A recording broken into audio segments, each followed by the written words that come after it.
Today, I'm Thomas Chan from the Zero Economic Research Center. Today, we start session 1 of the Zero Web Seminar series of this year. Topic is about post-pandemic development, Hong Kong and the world. The topic is a very huge topic, and the development of the pandemic is still uncertain. We are not sure whether it will end in this year or even it will last for a few more years. So all I'm trying to do is to present my views, to share with you and ask for your comments.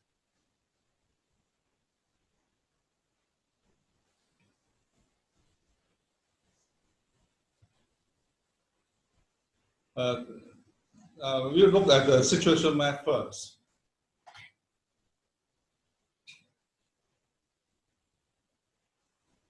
You can see that it's truly a pandemic. Nearly all of the world covered by the pandemic. And you can see that the epicenter is now in no longer in China, but now it's in Europe and America. But given the situation in America still under the not yet control, I think there will be a chance for America to become more severe in the coming months.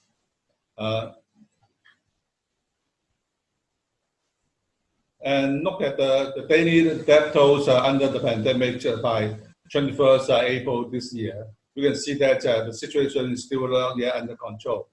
China is all right. The daily death toll have reached a single digit. But the countries like America and Europe are still staying at a very high level. Although they will be saying that America's pandemic is under control or slowing down, even the same for Europe. But look at the graph. You can see that it's not easy for them to push down the death toll per day below 1,000 or below 100. So we can see that Hong Kong is in a much better position than the other countries. So when you look at the pandemic, it's not just a bio crisis. It's also an economic crisis. But the economic crisis is no longer the same as other financial crises or economic crises in the past years. You had, as the IMF mentioned, directly said, it had never been in the history of the IMF that they have witnessed the world economy coming to a standstill. And the crisis, economic, financial, had never come to a standstill. But this bio crisis created this kind of economic crisis. Is totally different from the past. It will create a standstill of the world economy.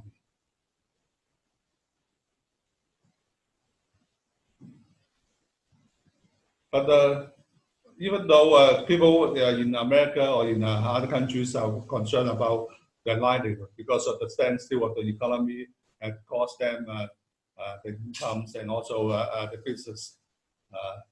But the crisis itself is not just economic. It comes so suddenly in the surprise. It will also test the ability of the government and the people in the society how to cope with the unexpected crisis. The crisis is in a combination in speed with the spread of the crisis, the virus. It's not just a test of institution and government, but a test at the level of civilization. Deep in crisis, a civilization and its people could then be forced to examine and rethink the values and practices of the ways of living and doing things among and for themselves.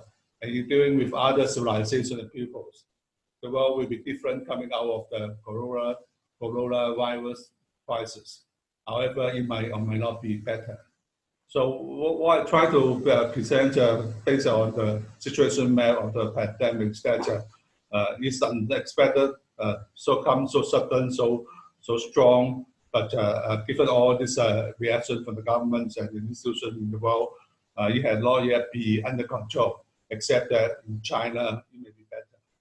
The other advanced countries like Europe and America, they are still becoming the epicenter of the whole worldwide pandemic.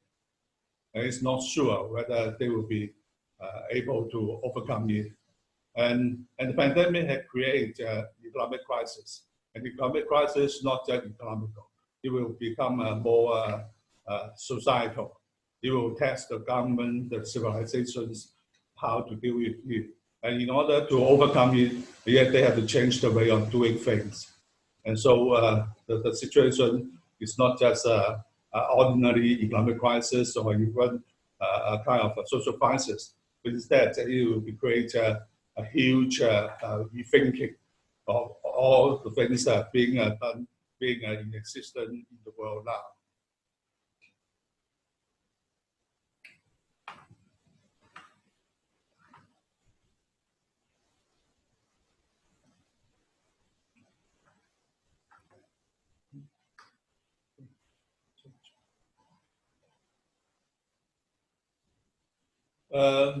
There are arguments saying that the crisis nowadays we have facing is similar to the Great Depression in the 1929 and 1930s.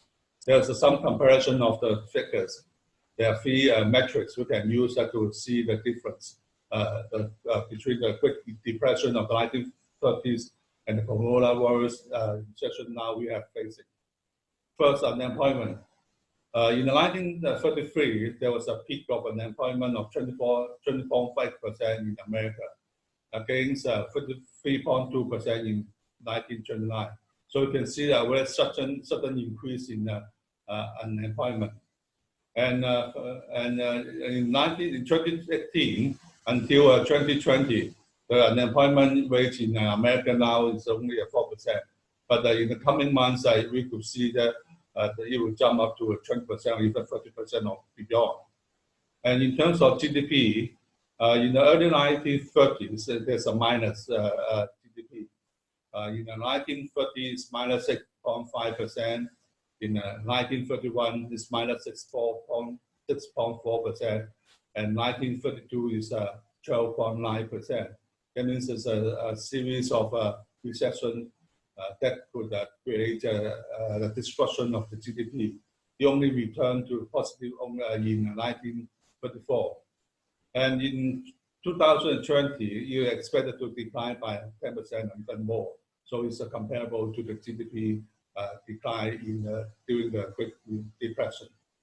And in terms of stock markets, in 1931, the Dow Jones Industrial Average lost over 30% in 1 month. And in February 2020, S&P lost 34% in a month. So we can see that when you compare these metrics, you can see that America in the 1930s is similar to American at the present. And the depression or recession going on now is still just in the beginning. There will be a chance that it will last as long as the Great Depression in the 1930s. So even as an economic crisis, it's quite deep and extensive. And people will argue that normally with this kind of economic crisis and even financial crisis, there will be a V-shape or even a L-shaped kind of trend of development. But some professors from America argue that it's rather than V-shape or L-shape, it will be an I-shape. I, that means a vertical line representing the financial market and the real economic company. So the situation, economic situation, the financial situation, not only very bad in America, and it will also spread to other countries in the world. So the pandemic is a worldwide phenomenon. It will become also financially, economically a worldwide phenomenon. I would like to show you the impact of the pandemic on the currency situation of many countries in the world. The currency situation will reflect the economic situation of the countries. So you can see that the major victim of the crisis is Brazil, Nigeria, Indonesia, even Thailand and Turkey. China is suffered very little. Is that Japan's euro zone, even the British pound has gained in the process. the different performance of currency in these kind of countries shows the different ability of the countries in face of the crisis. Brazil, Nigeria, Indonesia, and even Thailand and Turkey suffer from financial current account deficits and also heavy debt of the government. So when there was a standstill of economic activities in the world, not only domestic economy will be hurt, but also international trade and investment will be stopped. And so all these countries, they are not strong enough to rely on its own economic resources and who have to rely very much on inflow of foreign investment and also the debt money, they will suffer the most. So the pandemic at a bio level, it will concentrate in some few epicenters. But in economic and financial scene, they will also concentrate in a few centers. But they are not identical. In Europe, in America, the epicenters had not create the destruction of its competitiveness vis-a-vis other countries. Instead, its currency will remain strong so that the government will be able to use the financial resources to rescue the economy and society. But in other countries, especially developed countries, who have already suffered from big structural problems, they will be unable to handle all these public health issues and also the economic problem created by the economic standstill, and they will in steep prices. So, and this will create not just a crisis of bio level, but also the crisis of a global level, because the financial are all interconnected in the world. So when one country's collapse in the currency market, it will affect the others.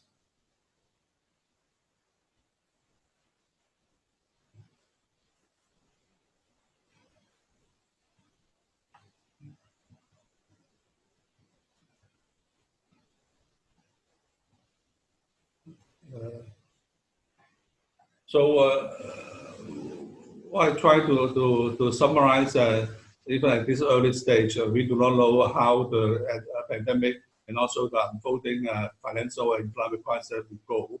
But we can see that the extent of crisis will be quite extensive and quite deep. And it will affect not just at the surface level, but it will affect even the social fabric of societies and civilization. And we can also see that in dealing with the pandemic, the governments of various countries use not just economic means or fiscal means, but also they try to manipulate politically and even in terms of media to find out a way so that the government will support them and so that they can also put the blame on others to reduce their political pressure.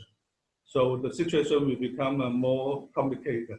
It's not just a pandemic crisis, it's not just an economic crisis or even a financial crisis, it will become a political crisis. And in order to overcome the political crisis, the government may resort to means that will affect other countries. And the economic crisis are very uneven among countries. So some countries they are weaker in structural strength will suffer most, and they will create a contagious effect on other countries in the region or even beyond. So the world will be very much in a mess in the coming months or years. If the pandemic cannot stop within this year, and if some people will argue that it will extend even beyond into the next autumn and winter, the impact will be much strong and will be much more far-reaching. So China may be in a better position because it had become the first country that kept the pandemic under control. And in terms of economic standstill, it has already overcome the lockdown effect. The economy start to move again. And so you can see that in many countries, epidemics, the centers like Europe and America, they are struggling with the lockdown effect. They're trying to remove the lockdown restrictions, and so that the economic will have a chance to start up again. But China has already in March started resuming its economic activities. So in the world nowadays, China may be the only major center that produce enough economic activities to support the world. And Hong Kong being next to China, being part of China, we are in a much better position than, for example, Singapore or even other countries, city-states in Europe or in America, because of the spillover effects of economic recovery in China. Hong Kong may be in a better position to overcome the effects of the pandemic in the last few months. So what will happen to Hong Kong? There's many questions. The questions are not just economic, not just about the pandemic, but it's more about different issues beyond economics and pandemic. The first is will we recover from the disconnected world? The world is disconnected because of the standstill, because of the lockdown effect of the policy of the countries. The disconnection will damage the existing supply chain and all this kind of network systems already installed in the world under the past globalization process. But the problem is whether the world will, once disconnected, will it be connected in the same way as in the past.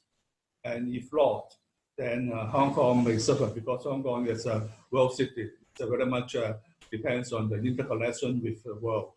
The connectivity of Hong Kong with the world means that the city stage of Hong Kong can survive only because of the connectivity. If there's a change in the connectivities, Hong Kong's foundation of prosperity and development will be affected. From this question, we can ask the second question: would the world be connected in the past, not created by trade protectionism and economic nationalism, and the new Cold War between China and US?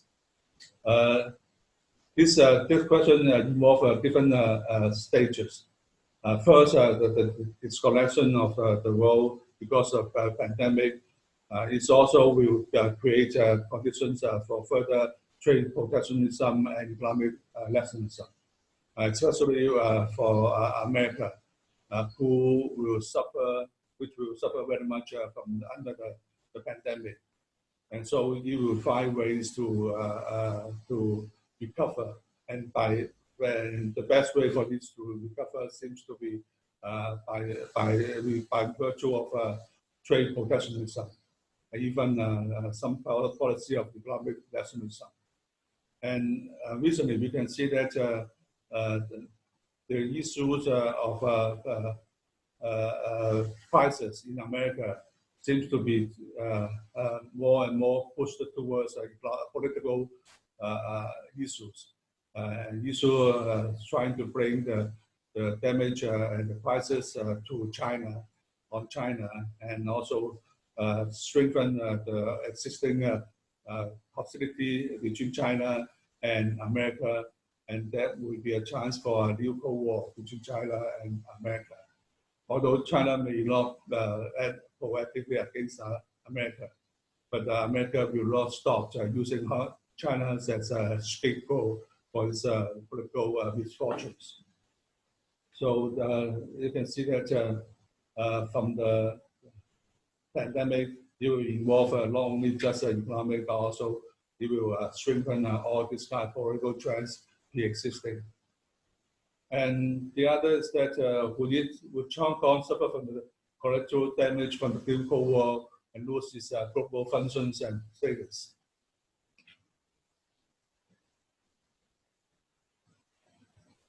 And for the new Cold War between the US and America, because the America and China, when Hong Kong is in between the two great powers, and that means it will easily be damaged when America try to put pressure on China, and that will be the result of a so-called collateral damage on Hong Kong. And if China try to sanction China, if America try to sanction China, and if China will not accept the demands from America and react against America, I think Hong Kong will be punished in a way by America. And Hong Kong has been a capital city for the global system, but it depends very much on the Anglo-American system and the world system after the Second World War created by America. Under the new Cold War, when America tried to put pressure on China, that collateral damage will cause Hong Kong dysfunction in the American-dominated international system. So that would be disastrous to Hong Kong's position and functions as the global city. And then it will be a question of will then become another Chinese mainland city, working behind even by Shenzhen and Guangzhou, and losing its unique competitive advantage in China and the world. And if America try to damage China, it will try to close the door even to Hong Kong.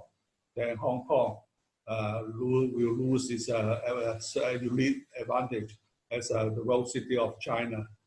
Then Hong Kong in other areas will not be competitive with other Chinese mainland cities. So it will be reducing its functional roles and become a second-tier city in China and in the Pearl River Delta region, very much second even to Guangzhou and Shenzhen. This is a very pessimistic kind of questions, but there are other questions that may be positive. Would Hong Kong become the new capital of the new economic, trade, and financial bloc of Asia, with a renewed networking resources supported by China to offer those Singapore and other Chinese cities? If you look at the situation in the interwar system in the last century, when there was a world war, then when there's a global competition between the great powers in Europe and in America, Asia benefits because Asia is away from the power game. And in the 20s and 30s, the world economy, world trade had declined. But Asia, in terms of trade and in terms of GDP, had increased, although by a small margin. But it is because when the great powers from Europe and America and trying to fight against each other, you leave a space for Asian countries to develop. And nowadays, you can see that even with all this kind of pandemic, even with all this kind of sanctions or political trade, political and economic pressure on China, China's trade with America has dropped. But China's trade with Asian countries, ASEAN countries are increased. So ASEAN countries become the first trade partners of China, overtaking Europe. And that means that if China still under the control of American system and trying to react against it, the best way for it to do is to align with other Asian countries. And ASEAN countries are in a better position to maintain the supply chain with China. And so if there's more pressure from America and Europe and America still continue to suffer under the epidemics,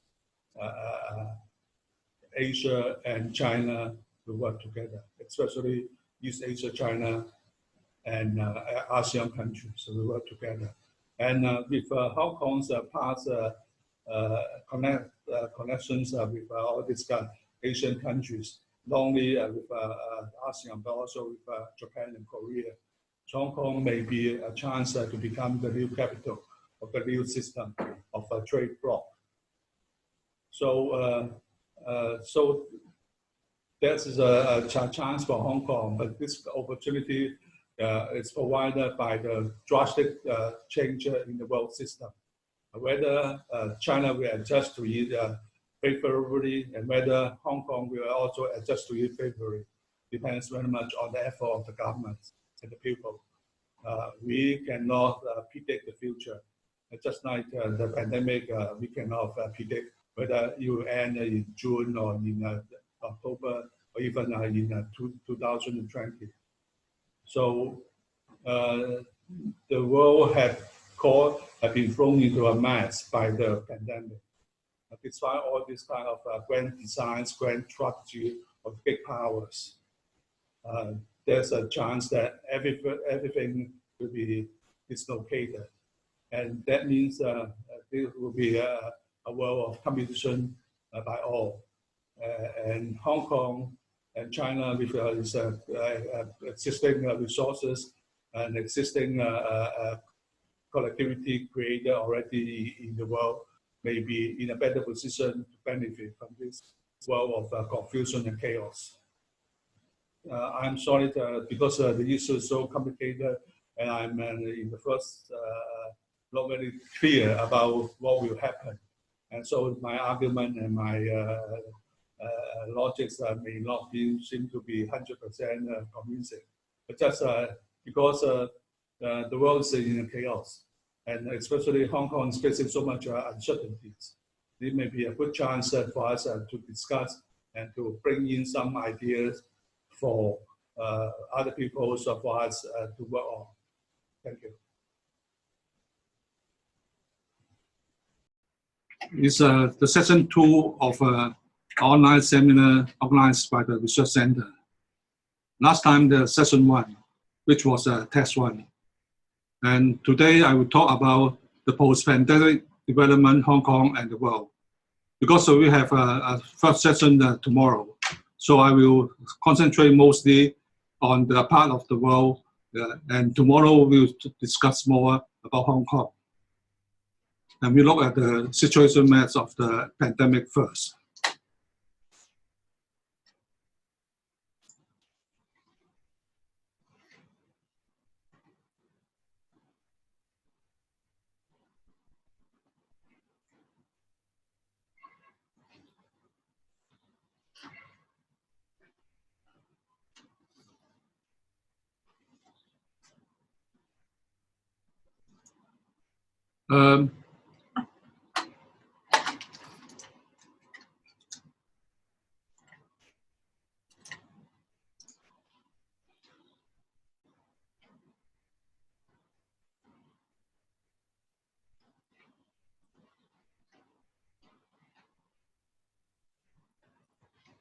The pandemic had developed very fast, and we can see that from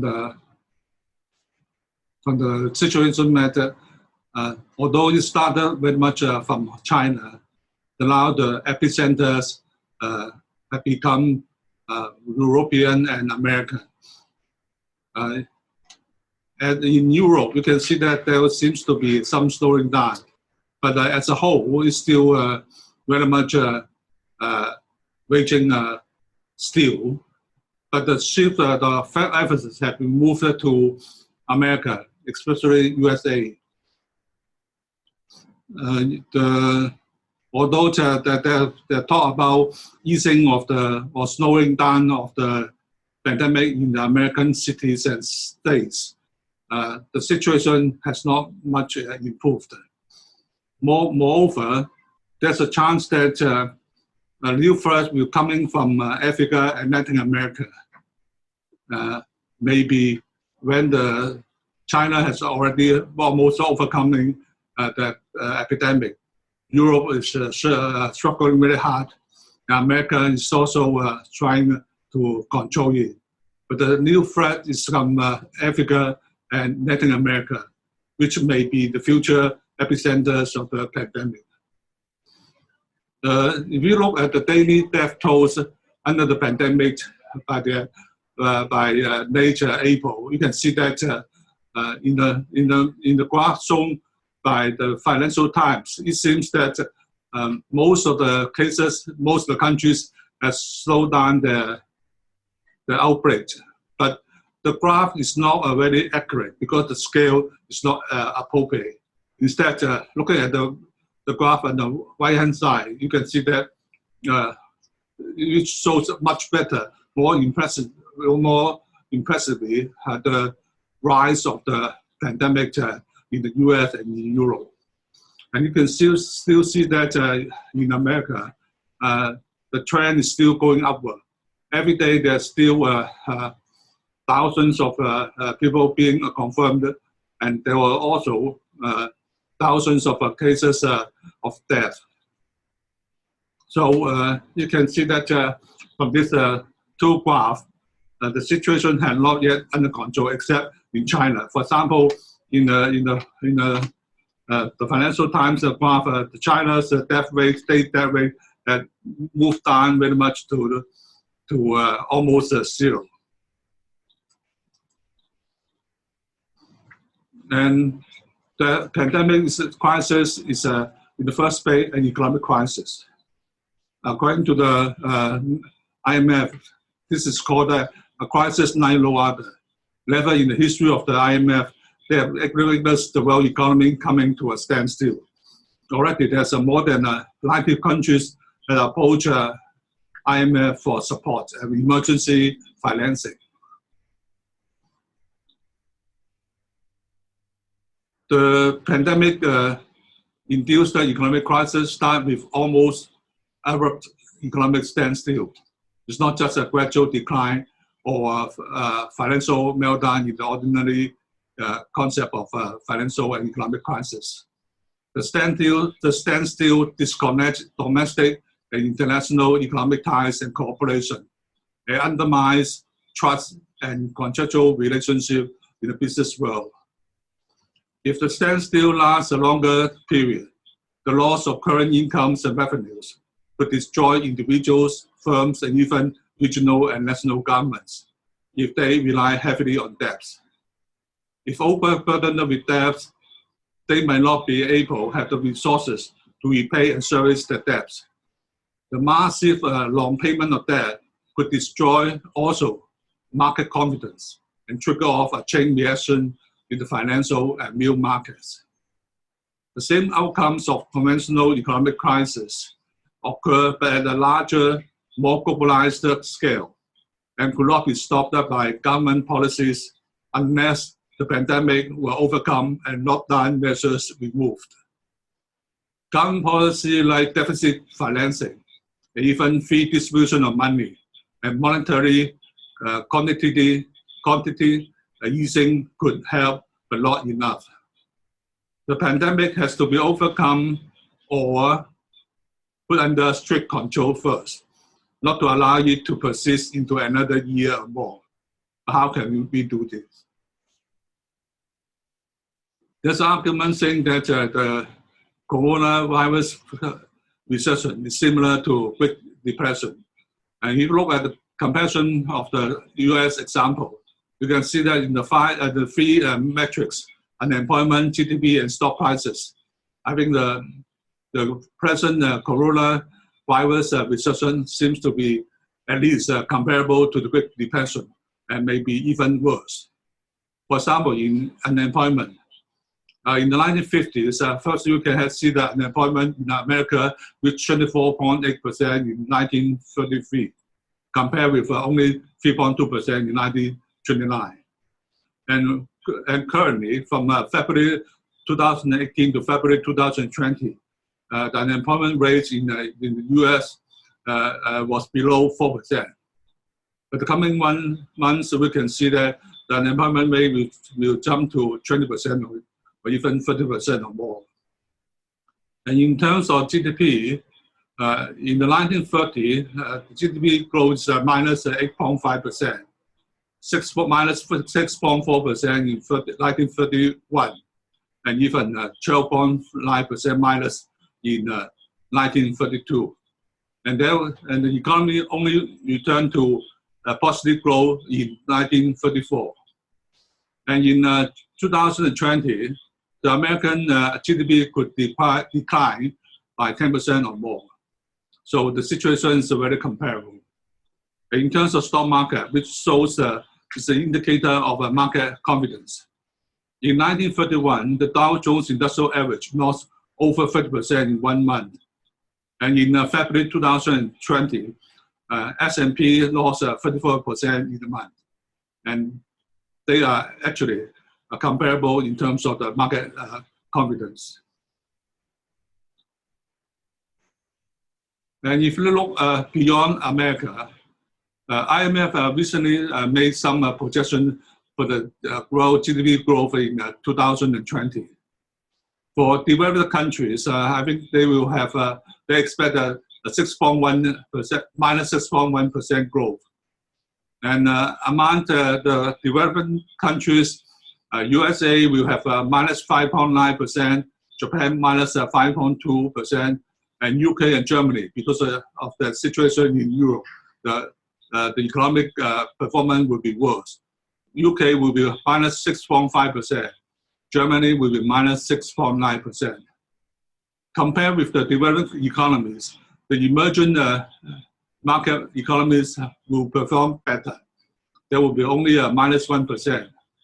And among all these countries, China may be the only one who will achieve a very good positive growth. The IMF expected to grow in 2020, despite the first quarter's economic decline,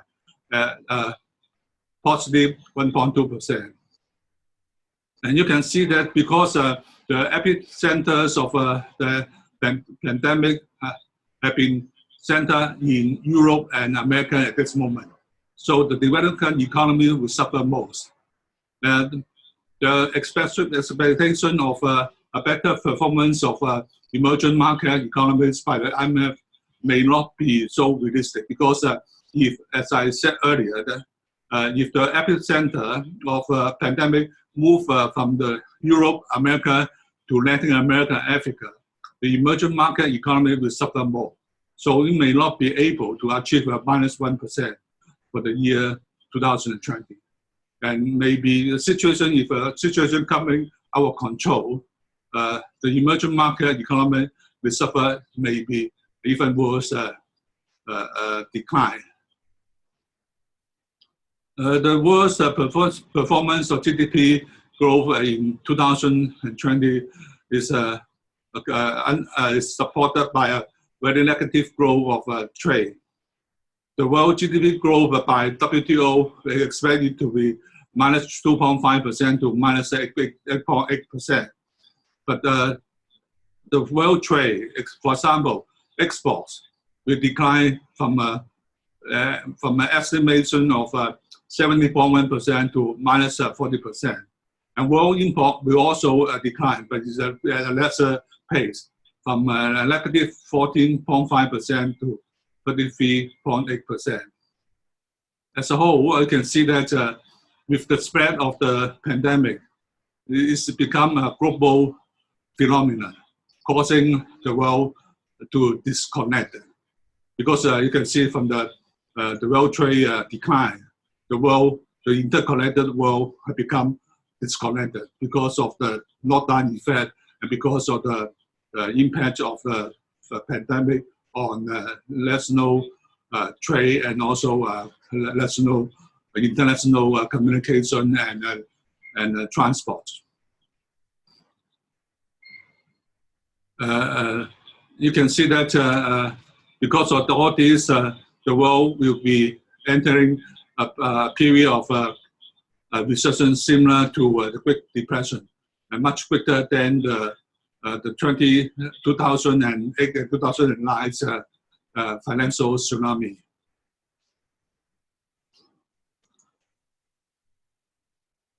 And there was even a more pessimistic kind of argument, saying that the contraction of the world economy is now underway, looks to be neither V-shaped or U-shaped nor L-shaped. There is a chance that either it will become recover soon, or there will be stagnation. Rather, it is argued that it may look like an I-shape. There is a vertical line representing financial market and the real economy publicly. So there's a different scenario 15% on the basis of the negative growth of trade and GDP in 2020. There will be a different argument saying that what will happen in the years afterward, and how long will the recession last is still subject to discussion.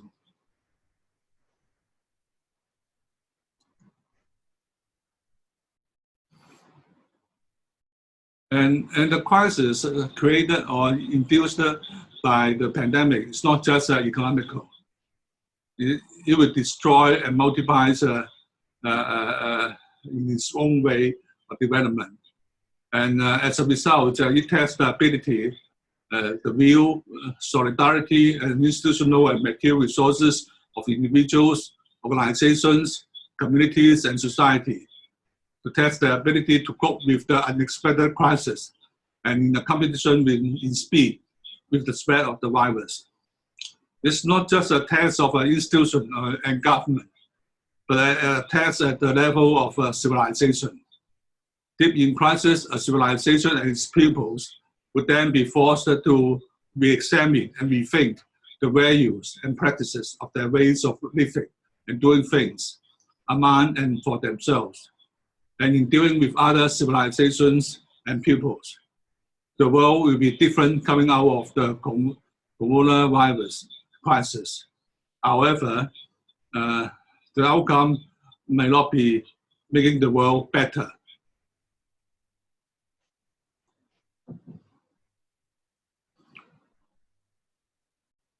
The pre-pandemic world is not equal, and nations and economies have dissimilar resources and capabilities to deal with the coronavirus crisis and its induced economic crisis. Those with structural deficits and high leveraging of their financial incomes, financialized economies, would find it difficult to cope with the sudden collapse of their domestic economies and foreign trade sectors, unless they could export their domestic crisis by whatever means, either financially, politically, even by wars and invasion. They will face social and political disasters coming from domestic economic dislocations. In the interconnected world, international relations take the form of zero-sum games. Even if one country succeeds in overcoming the coronavirus pandemic, it still faces the even more dangerous economic, financial, and political crises originated from other countries and the threat of foreign military interventions. The biocrisis could trigger off many more crises and have far-reaching implications and consequences, causing a great differentiation of nations in the post-crisis reconnected world.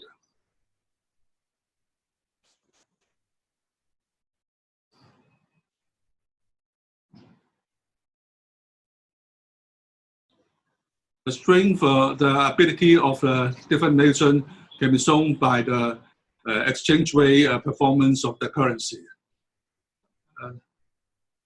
You can see from the graph that many national currencies suffer a large pressure of deflation and depreciation under the present crisis.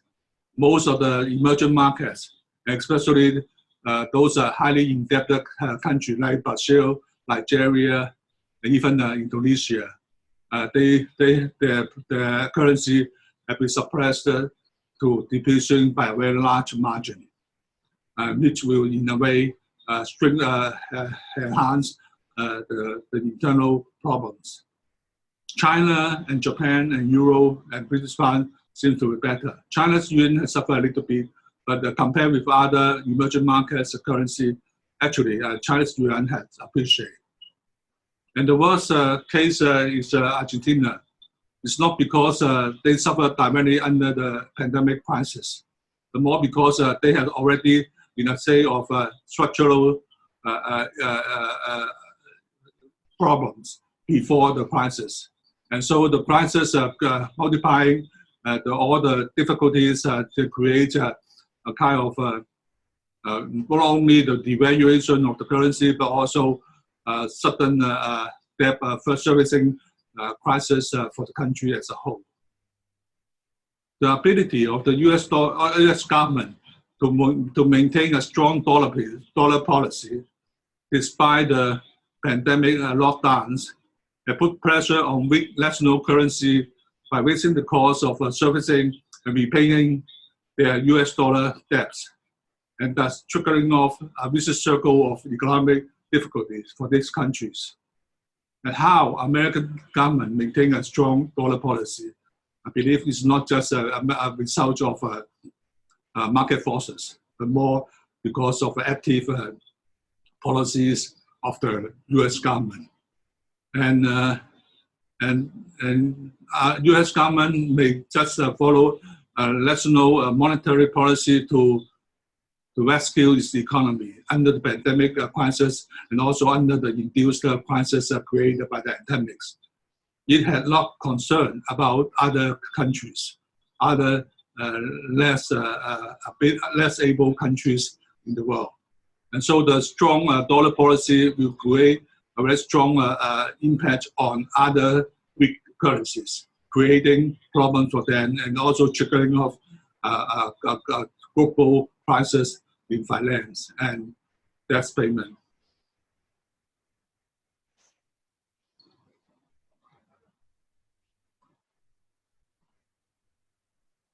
In countries that do not have universal medical care and net medical resources, the pandemic has been hitting the poor and weak, now the aged most.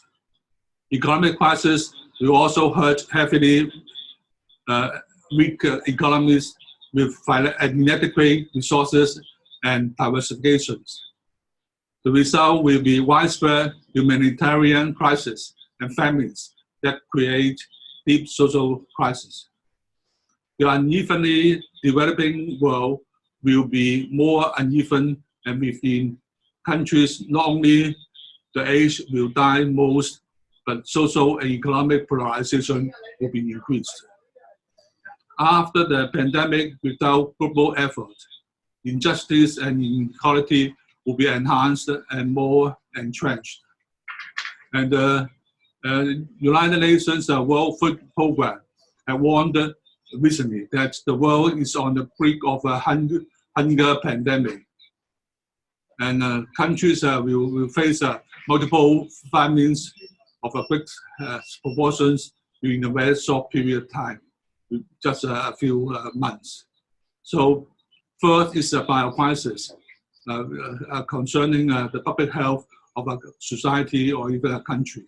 Now it's spread to become an economic crisis and financial crisis, not only hitting the advanced countries that suffer most under the pandemic, but also other developed countries who are weak and incapable of dealing with the spread of the virus and also the spread of the financial crisis.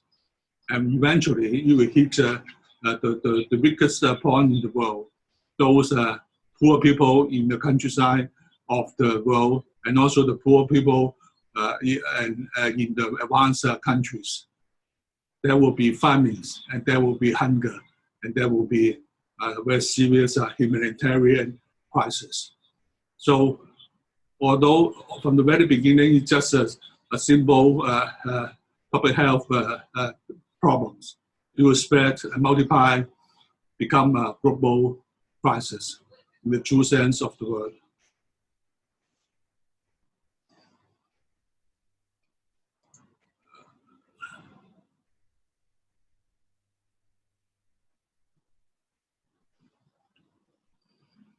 There's one serious problem we have to consider. Is the pandemic slowing down, or would within months tame the like fruit? Or will you have succeeding waves or attacks on different society at different times for a few years? So I will stop at this moment, and I would like to have a discussion and question and comments from the audience.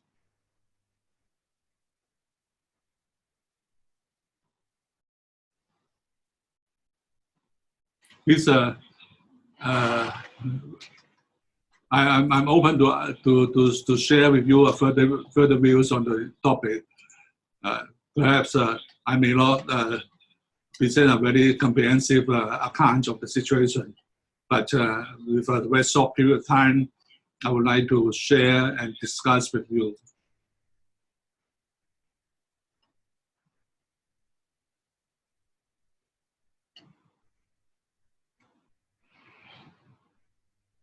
No questions? Or maybe I'm not talking well.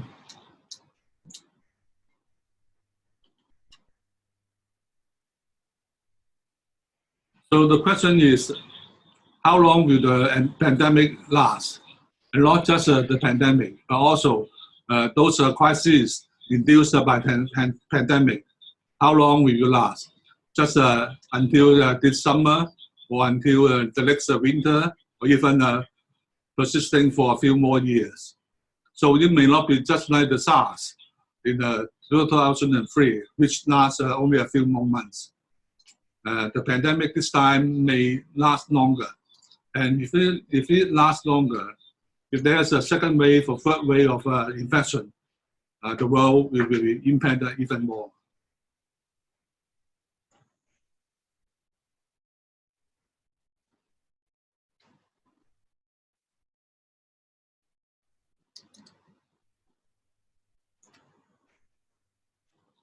This is an issue that we cannot understand very well because we do not understand the pandemic itself. Maybe like some of the government officials in advanced countries, they will think that the pandemic is slowing down in the countries so that they can ease the lockdown policies. But with this easing of a lockdown policy, if there was still a serious infection outside the countries, and there will be also interaction between the countries, then a second wave or third wave infection will come out. And for example, in Singapore, in the first wave, the government have done a very good job, but it had ignored the guest workers in the countries. And so we can see that there's a second wave of infection coming out. So in other countries, in most countries, if there could be pockets of underprivileged people who have not been taken care of by the public health system. For example, many of the homeless, many of the illegal migrants, and also the poor. So if the pandemic spread to these quarters, I think without enough medical cares and resources, they could not survive well. And so the infection will once again jump up and affect even the larger society. So what we are facing is not just an ordinary kind of a crisis, but instead it's a crisis that have multiple dimensions, and which could multiply by itself, and creating even more crises in different arenas and in different countries. So if China or the other country try to lock down the national border, and try to seal the national border, not to interacting with other countries, the interconnected world in the past will be broken down, and it will affect the economy and social society development of these countries very much. So the longer time they spend on isolation, on lockdown effect, the longer, the more heavier damage will be done to the economy, and which, as I said earlier, that it will trigger off other crises, social and political crises. So the main ways to deal with the pandemic is stop it as soon as possible. But without vaccines, how could we stop it?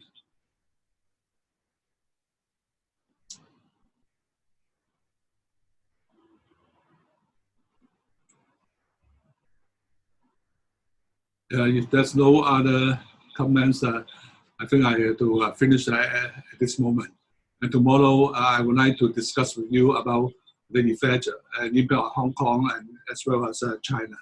Thank you.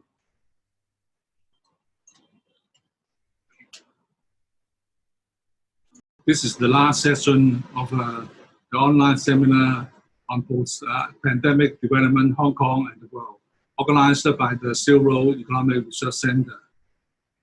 In the last session, we have been talking about the development of the pandemic, its impact on economic and even political development in the world.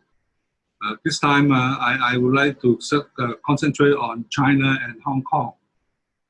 Before I start, I would like to remind you that there will be a Q&A session at the end of the seminar for about 5 or 10 minutes.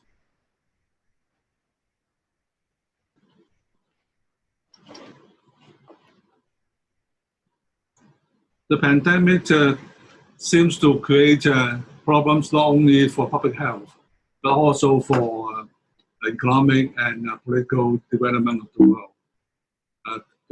One thing is certain that it will affect the world economy strongly because of the disconnection created by the pandemic.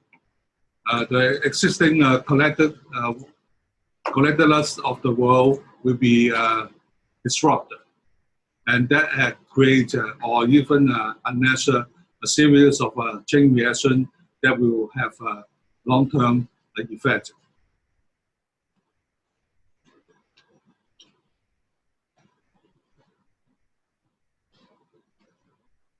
The main issue in the last few months, not so much just about the pandemic, but also about the role of China in it. And there have been political manipulation that try to target China, not necessarily because of the start of the pandemic in China, but because of other motivations engineered by some countries. China is definitely targeted by the US at this moment. For one thing is that perhaps China is the first country to keep the coronavirus under control by severe isolation and lockdown. And it could be also the first country to resume mass production at a time when all other countries suffering under lockdown and economic standstill. The immediate result is that its ability to supply medical and other essential goods to the world market and benefit from it. And it will also create envy from many countries, especially the so-called the #1 country in the world, the United States. The US had already been in competition with China because China is threatening to overtake the world #1 position of the US and probably depriving it all the advantages we have been enjoying as the world's single hegemon. In particular, at a time when the US economy is heavily indebted to China and to others. The pandemic crisis worsened the economic and financial ability of the US because of the economic standstill caused by the pandemic, and also the erosion of market confidence in the US economy and also in the US dollar security and other assets. It then tempts US politicians to use China as a scapegoat for their own policy mistakes and misfortune, and as a target of exploitation under various pretexts, when the real reason is the competition pressure of China on the US. So because of this kind of motivation, whether the pandemic originates from China is a non-issue. The main issue is that the US tried to target China for its own political agenda. What will happen then? The US had already threatened to withdraw from a major international organization. Also, the President Trump have threatened to withdraw from WTO and WHO and other international institutions he had established after the Second World War. This kind of withdrawal is an attempt and a threat to reorganize the global system according to the principle of American first, to the advantage of the US, but mostly at the expense of other countries. The damages caused by the pandemic crisis obliged the US to take more radical measures, even more radical than before the pandemic, to rescue its failing hegemonic status. The worst scenario is the intensifying conflict between the US and China, and the possibility of a new Cold War, with increasing sanctions and delinking of the US and its close allies against China. And China is expected to react strongly, and that will lead to an international competition between the two that involve other countries as well. So it's a creation of the new Cold War, similar to the Cold War in the past between the Soviet Union and the US. If there are sanctions and trade protectionism against China under the new Cold War, Hong Kong, as part of China, could definitely be affected, not just in terms of collateral damage, but rather being strategically targeted. So Hong Kong is part of China. You cannot separate Hong Kong from China. And for the America, they seem to see Hong Kong as part of China as well. And therefore, when there was a conflict between China and US, the weakening in China's defense in Hong Kong. And so Hong Kong would be specially targeted.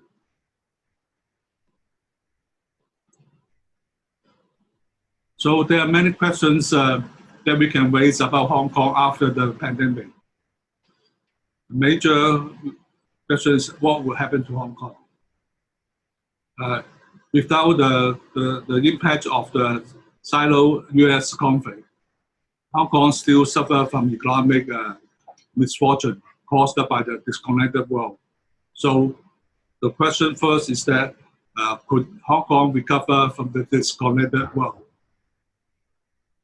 This question hinges on the other questions. Would the world be reconnected as in the past, not be damaged by trade protectionism and economic nationalism and the new Cold War between China and US? So, as I mentioned earlier, that the pandemic created a chance for the US to strengthen its attempt to reorganize the world order. And once, because of the economic standstill and isolation, the world have been disconnected. And once the pandemic being under control, the world will start to reconnect. But it will not just reconnect as in the past. America and other countries will try to reshape the reconnections, and that would affect the international environment for Hong Kong.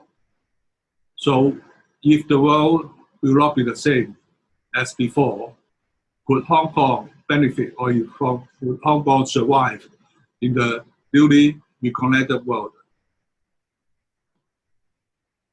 And the immediate question is that would it suffer the collateral damage from the new Cold War and lose its global functions and status?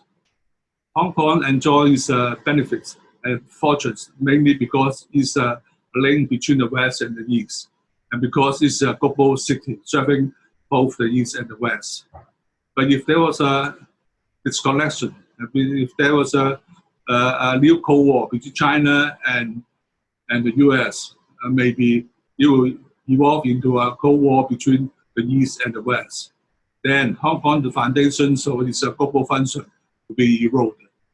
And that means without any improvement of the US and China conflict, Hong Kong may not be able to resume its global function as a world city serving the East and the West. So if America tried to sanction China by sanctioning Hong Kong, Hong Kong will suffer.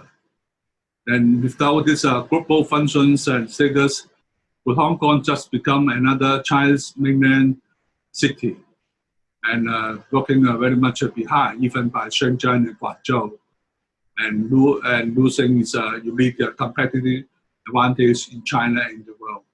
If Hong Kong is just an ordinary Chinese city, and investment and all this kind of local economic and strategic policy had not been strong enough to improve the competitiveness of the city, Hong Kong simply will left behind other more competitive cities in the mainland, especially the city next to Hong Kong, Shenzhen and Guangzhou. So even in the Greater Bay Area strategy, Hong Kong has already lost its priority position. The Greater Bay initiative proposed by the Chinese government, focusing on the River Delta region and Hong Kong and Macau, will have Guangzhou and Shenzhen as the main leading engines. Hong Kong seems to be a kind of pushed into the sideline. And if Shenzhen and Guangzhou could lead the Greater Bay Area forward, Hong Kong will become less and less as a major city in the region. So without the global functions and status, without the contribution it had been making towards the link between the East and West, Hong Kong, even with a good harbor, even with all this past infrastructural foundation, will not be able to compete with the fast-growing Shenzhen and Guangzhou. So even in the Greater Bay Area, Hong Kong will have a lower status than before. But the trend may not be just pessimistic. There will be some silver lining in the sky. So there will be a chance if China is trying to react to the US sanction by creating its own globalization system. For example, it built up the One Belt and One Road initiative into a regional and even a global system. Hong Kong, being part of China, being the most internationalized city of China, could be able to benefit from it. So the major possibility is that would Hong Kong become the new capital of the new Asian economic trade and financial bloc with renewed networking resources supported by China and to overshadow Singapore and other Chinese cities. I mentioned last time that even in the first quarter of this year, ASEAN country become the first trading partner of China, overtaking Europe and America. And given the past experience of the interwar period in the last century, when there was trouble in Europe and in America, just like what we have been seeing the epicenter of the pandemic in Europe and in America, Asia will benefit. And the result will be, even during the Great Depression, Asian countries benefit and have better economic growth, whereas Europe and America suffer a huge decline. So this time, the history may repeat itself. So with the pandemics still raging in Europe and America, Asia seems to be recovering quite fast, with China leading the whole group. And so the trade and economic cooperation will be more and more concentrated between China and the Asian countries. So that will be a chance for for a change in the international environment. Given the trade protectionism and nationalism of America and even emerging in Europe, Asia and China will work together to form a new bloc. And in this case, Hong Kong will have a chance to become the capital because of its position as the most internationalized city of China. This is basically what I try to say today. I would like to exchange my ideas with you if you ask me more questions.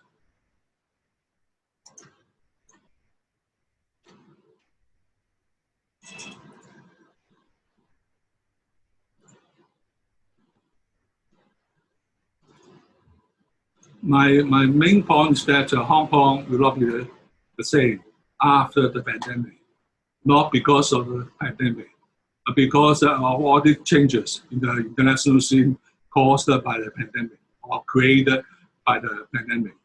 And the main issue is the underlying structural conflict between China and America.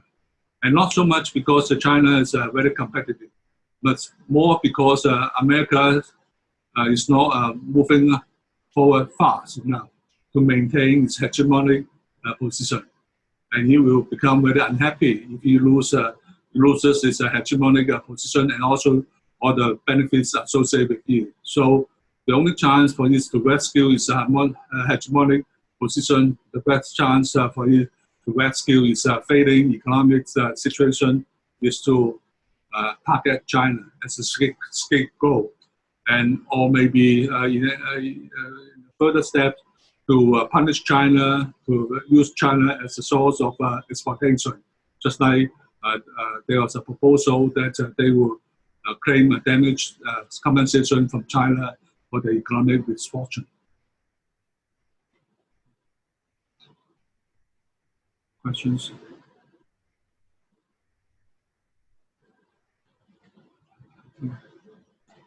Thanks.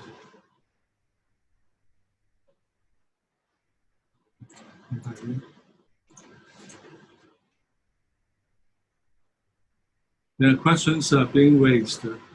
I have to look at it clearly.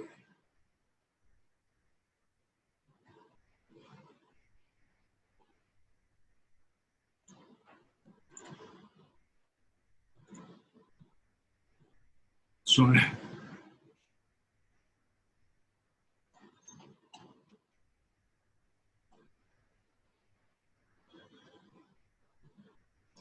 So the issue is not so much about economics or financial.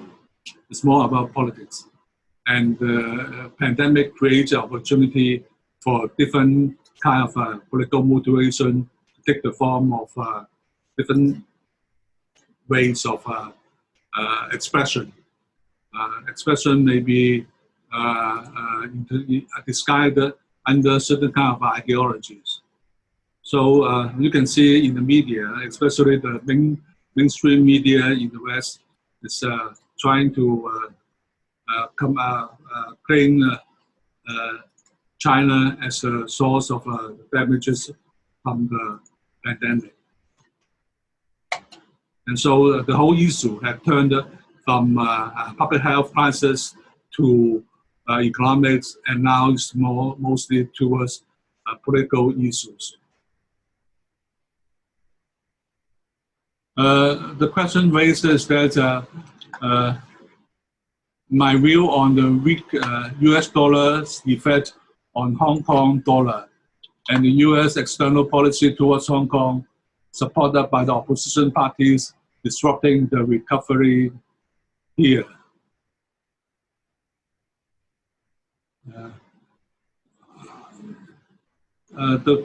The US dollar performance subject to many factors, not just the policy of the Federal Reserve in America.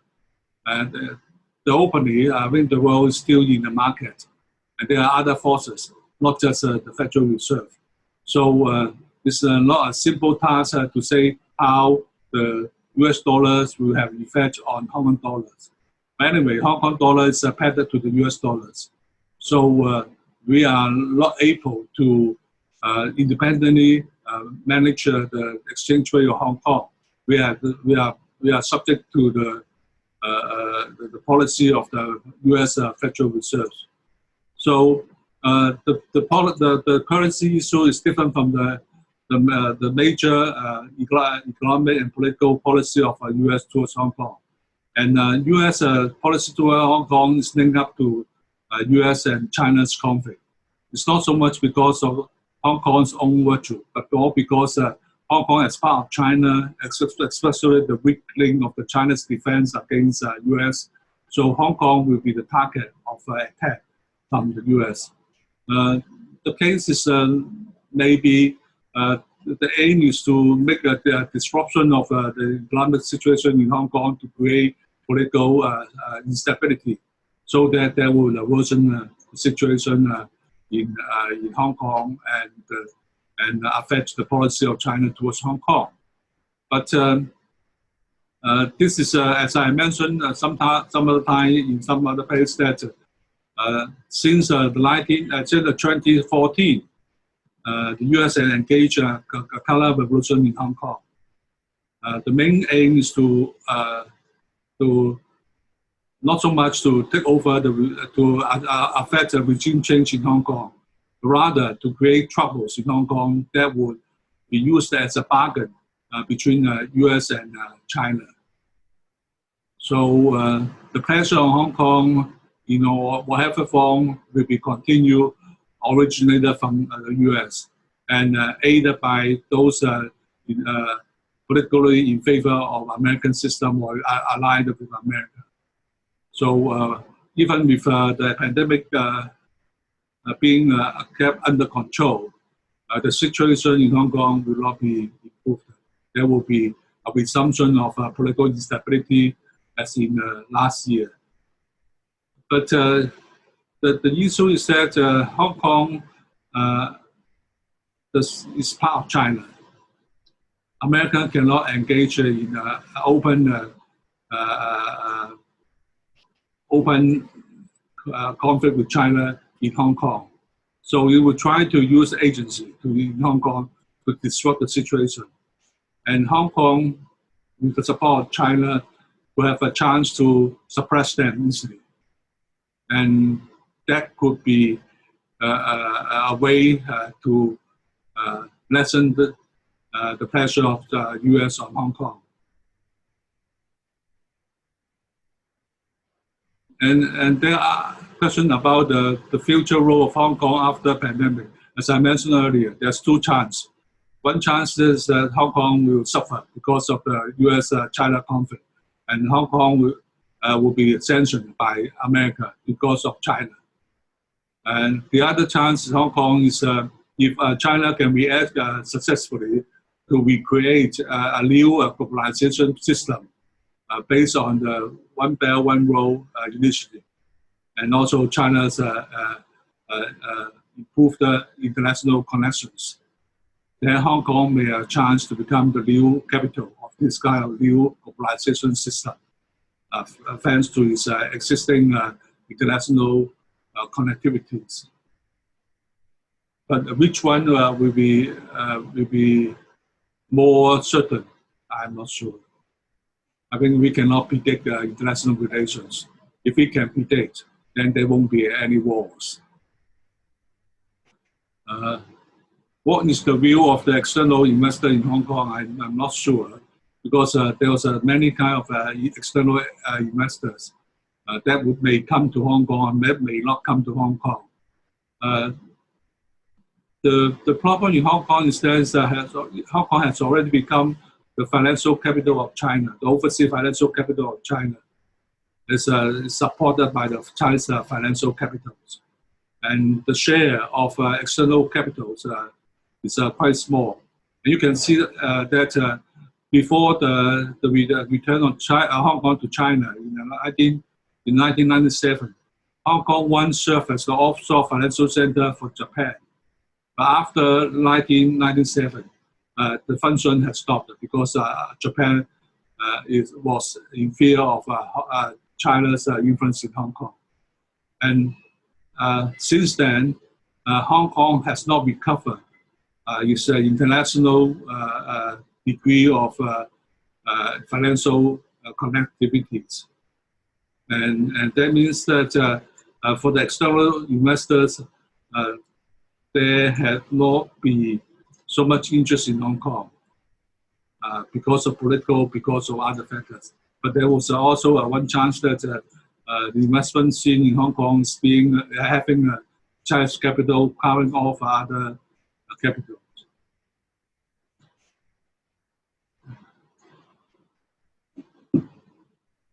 Do mainland China enterprise continue to invest in Hong Kong? Of course, it would. There's two things. One is that Hong Kong is serving very much as an offshore financial center for Chinese financial system and also for most of Chinese enterprises. And this function will not be changed. Secondly, when China moves outside, especially when you cannot have a secure investment in US or in UK or in other foreign countries, Hong Kong's role as the offshore financial center for China will be much more enhanced. And especially for the One Belt, One Road initiative, it involved many countries that had not been participating in the Anglo-Saxon financial system. So it will be a chance for Hong Kong to develop a financial link with these newly globalized countries, and without much competition from other major cities in the world. Singapore cannot compete with Hong Kong because of support of Hong Kong from China.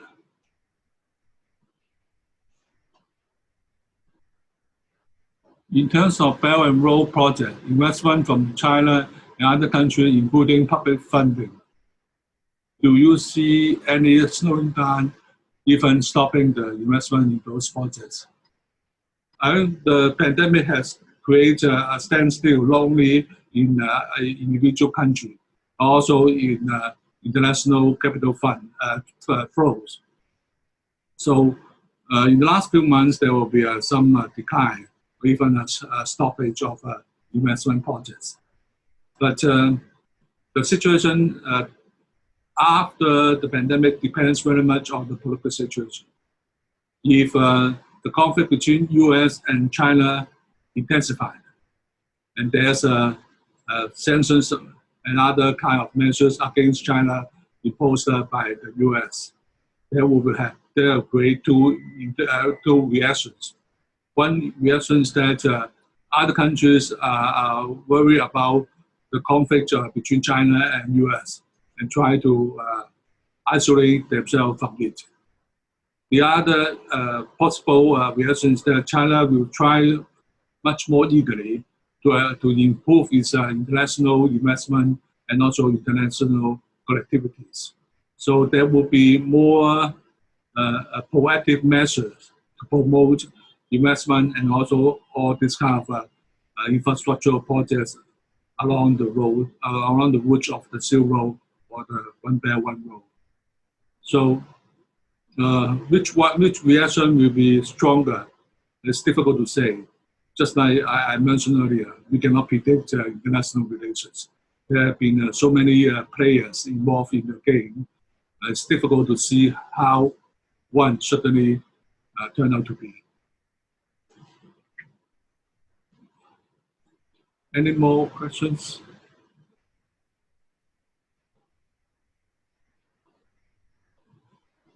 So the pandemic is creating uncertainty in our minds.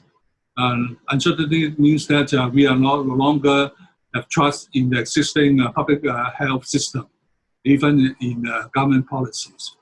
And uncertainty also occur in other areas, economic or financial. So the crisis that may be happening, or even the Great Depression, something that we cannot predict. Although we can say that in the long-term perspective, it will eventually come. But the particular moment, or so-called the space-time and conjecture, we could not predict. And And so when the pandemic involved not just a public health crisis, but also economic and financial crisis, and moreover, it will spread to political crisis, then the uncertainty will become even stronger. Hong Kong is just a small city-state in the map of the international system. It cannot change the policy in China or the policy in America. It cannot change its international environment. So it just receive the impact of the international environment change. And so the situation in Hong Kong is even more uncertain than the situation in major cities or major governments in China or in America. Hong Kong have a chance because of the China's have many opportunities. The effort of China to try to improve its fortune. But Hong Kong will also have challenges because of the America's attempt to rescue its hegemonic position.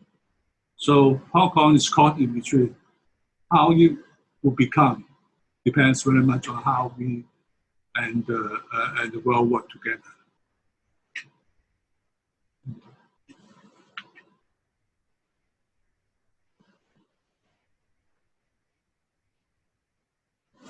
If there's other questions, we can find another occasions to communicate. Thank you very much for your attention.